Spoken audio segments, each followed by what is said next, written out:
پڑھوں گا. پہلا درجہ عف. قرآن کریم نے 3 صفات بیان کی معاف کرنے والوں کی. معاف کرنا پہلا درجہ عف، عفو درگزر. دوسرا درجہ اس سے اوپر ہے، وہ ہے صف، صاد فا ہا، صف. صف بھی معاف کرنا ہے، لیکن یہ اگلا درجہ ہے، اوپر والا درجہ ہے. اور آخری درجہ تیسرا درجہ ہے غفر، غین فا را.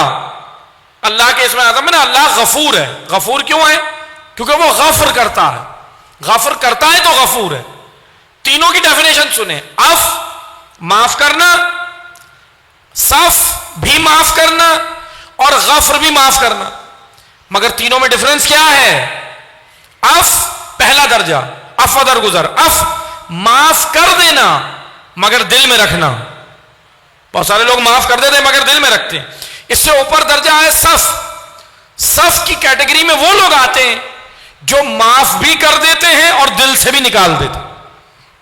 یہ دوسرا درجہ ہے. مگر تیسرا ایک اور اعلیٰ درجہ ہے. امام نے کہا ہمارا شیعہ اس تیسرے درجے پہ آتا ہے، پہلے دوسرے پہ اکتفا نہیں کرتا. عف معاف کر دینا، صف معاف کر دینا دل سے بھی نکال دینا، اور غفر معاف بھی کر دینا دل سے بھی نکال دینا اور برائی پہ پردہ بھی ڈال دینا. یہ درجات قرآن نے بیان کی ہیں. عف، صف، غفر.